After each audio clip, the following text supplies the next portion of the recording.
Hey everyone, I'm Emma Thompson, 28 years old, and killing it at my marketing job. I'm this close to buying my first house. Exciting, right? Emma, you've really outdone yourself this time, my boss said, sliding a hefty bonus check across my desk. I grinned. Thanks, Karen. This is going straight into my house fund. I've been saving every spare penny for months, and the idea of owning my dream home was finally within reach. I couldn't wait to tell my big brother, Mike. He'd always been my rock, especially after our parents split. Later that evening, I called him up. Guess what? I said. I'm this close to putting a down payment on a house. That's great, sis, he replied, though something in his voice was off. You wouldn't happen to have some cash to spare, would you? Just until next month? I sighed. This wasn't the first time. Mike, I'm saving up. You know that. It's nothing. Don't worry about it. He brushed me off, quickly changing the subject. How's Mom doing? Typical Mike, always deflecting. Same old, still refusing rehab, I said. Our mom's addiction had shattered our family years ago, leaving Mike and me to pick up the pieces alone. Growing up fast was an understatement. Just then, my phone buzzed with a text from my boyfriend Jason.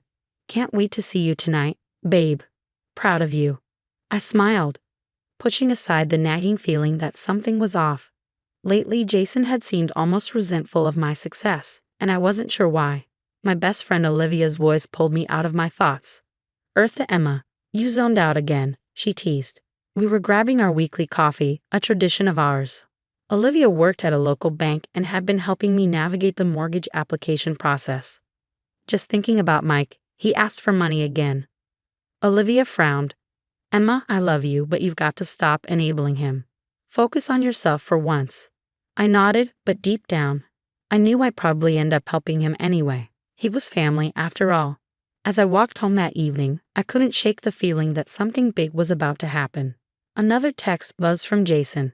Running late, don't wait up. I sighed, unlocking my apartment door. The empty space seemed to echo my growing unease. I'd worked so hard to build this life, yet it felt like everything was balanced on a knife's edge. Little did I know my world was about to unravel in ways I couldn't imagine. The next morning, I walked into the bank, heart pounding. This was it, the day I'd apply for my mortgage pre-approval. Olivia greeted me with a smile, but her face fell as she looked at her computer screen. Emma, there's a problem. My stomach dropped. What do you mean? Your application's been denied. There's a large unpaid loan in your name. I felt like I'd been punched in the gut. That's impossible. I've never taken out a big loan. Olivia's fingers flew over the keyboard. It says here, Emma, this loan was taken out using your social security number. My mind raced. Who could have? No, it couldn't be. I immediately called Mike. Did you use my social security number for a loan? What? No, of course not, he scoffed, but I could hear the hesitation in his voice. Don't lie to me, Mike. I can't get approved for a mortgage because of an unpaid loan in my name. There was a long pause. Emma, I didn't mean for this to happen. I was in trouble. I needed the money. I hung up, my hands shaking, memories flooding back. Mike borrowing from my piggy banks as a kid, asking me to cover for him when he'd stolen from Mom's purse. It was always the same story, the same promises. Desperate for support, I called my mom. Mom, Mike stole my identity. He ruined my credit. Oh, Emma, Mom sighed. I'm sure he didn't mean to.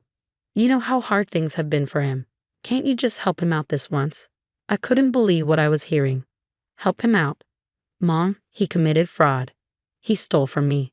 Don't be so selfish, Emma. He's your brother. She dismissed me, and I hung up, feeling more alone than ever.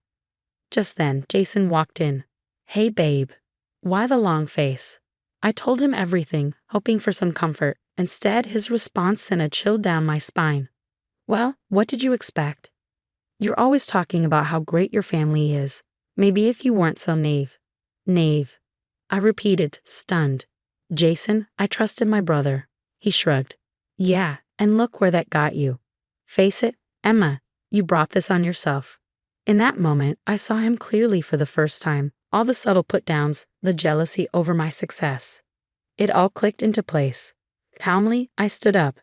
Get out. What? I said get out, we're done. As the door closed behind him, I sank to the floor. My brother had stolen my identity. My mom had sided with him, and now my boyfriend had shown his true colors. In a single day, my whole world had crumbled. I called Olivia, my voice thick with tears. "Liv, I don't know what to do." "I'm coming over," she said without hesitation. "We'll figure this out together." As I waited, I stared around my apartment. I'd worked so hard for this life, for the dream of owning my own home. And now it felt like it was slipping through my fingers. But underneath the hurt, something new was stirring. Anger. Determination. They thought I was naive, selfish.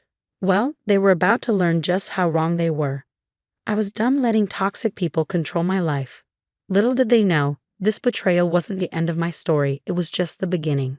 I decided to dig into Mike's actions, hiring a private investigator. A week later, the PI called. "You won't believe what I found," he said. "Your brother's been running scams all over town. He's got at least a dozen victims." I felt sick. How deep does this go? Deep enough to put him away for a long time. Just then, my phone buzzed. It was Alex, an old friend from college I hadn't spoken to in years. "Emma, I heard you're having some trouble. I work in cybersecurity now. Maybe I can help." It felt like a lifeline. We met for coffee, and I spilled everything. Alex listened, then nodded. "This is rough, but listen, I can help you gather evidence. We'll nail these guys to the wall." For the first time in weeks, I felt a glimmer of hope. Back at work, I must have looked like a mess because Karen, my boss, called me into her office. "Emma, what's going on? You're one of my best, but lately." I didn't even know what came over me, but I told her everything. Instead of firing me, she said, "Emma, I had no idea. Take whatever time you need. I've got your back." Meanwhile, Olivia had been doing some digging of her own. You're not going to believe this," she said one day. "Jason, he's been embezzling from his company. I found suspicious transfers while reviewing accounts." I laughed bitterly. Of course he has. Anything else to add to the dumpster fire that's my life? Actually, yes. I think I have a way to expose him without implicating you. As she laid out her plan, I felt a spark of the old me coming back to life. I spent the next few days working with Alex, gathering digital evidence of Mike's fraud and surprisingly proof of Jason's infidelity. Turns out he'd been busy while I'd been working late. "This is gold," Alex said, scrolling through the data. "But are you sure you want to go through with this? It could get messy." I nodded firmly. They made their beds. Now they can lie in them. Olivia came through with bank records showing Jason's embezzlement. Karen provided references and documentation of my work ethic, just in case. As the pieces fell into place, I realized something. I didn't need to get my hands dirty. The truth would do all the work. I drafted anonymous tips to the relevant authorities, police for Mike's scams, Jason's company for his embezzlement. I even prepared a package for my mom, showing her just how deep Mike's manipulation went. "Are you ready for this?" Olivia asked as we sat in my living room, files and envelopes spread around us. I took a deep breath. I've never been more ready. I hit send on the last email, feeling a weight lift from my shoulders. The ball was rolling now, and there was no stopping it. Alex looked at me, smiling. "So what now?" I grinned, feeling more like myself than I had in ages. "Now we wait, and maybe order some pizza. I have a feeling things are about to get interesting." Little did I know, interesting was an understatement. The storm I was about to unleash would change everything in ways I couldn't even imagine. It was a quiet Tuesday morning. The notifications came all at once, lighting up my phone like fireworks. My heart pounded as I swiped through. There it was, front and center on the local news. Massive fraud bust uncovered, suspect arrested. And there, staring back at me, was Mike's face. "Multiple counts of fraud and identity theft," the reporter announced. "The FBI is calling it one of the largest personal fraud cases in the state's history." Relief washed over me, tempered by a deep, inevitable sadness. It was over. Mike's web of deceit, his endless pleas for help. But at what cost? My phone buzzed again, and this time it was Jason's ex-boss. "Emma, I thought you should know we're pressing charges for embezzlement. Did you know anything about this?" I took a shaky breath. "No," I replied truthfully. But I can't say I'm surprised. I knew the hardest part was yet to come. Driving to my mom's house with a folder of evidence in hand, I felt the weight of years of tangled loyalties and shattered trust. She greeted me with a cautious smile. Emma, what's this about? Wordlessly, I laid out document after document. This is who Mike really is, Mom. This is what you've been enabling all these years. Her face crumbled as she took it all in, denial falling away to reveal heartbreak. I didn't want to see it, she whispered. Oh God, what have I done? The conversation was painful but necessary. As I left, I knew our relationship would never be the same. But perhaps, in its brokenness, it could become something healthier, grounded in truth rather than illusions. With Mike's arrest, clearing my credit finally became possible. Alex and Olivia guided me through every step of the legal maze. And finally one day, I heard the words I've been longing for. Emma Thompson, the loan officer, smiled. Your mortgage application has been approved. Relief and joy swept over me. I could have cried right there in the bank. Back at work, Karen called me into her office. Expecting another wave of sympathy, I was stunned when she smiled. Emma, I've been so impressed by how you handled all this. How would you feel about heading up our new marketing division? I blinked. Karen, yes. Absolutely, yes. The day I moved into my new house felt surreal. Olivia, Alex, and Karen came by to help unpack and toast the new place with takeout and cheap champagne. To new beginnings, Olivia cheered, her glass raised high. Looking around at them, my chosen family, I felt an overwhelming surge of gratitude. They'd stood by me through every dark moment, every doubt. I couldn't have done this without you, I managed, voice thick. To Emma, Alex grinned, the strongest person we know. When they left, I lingered in my new home, feeling the quiet settle around me.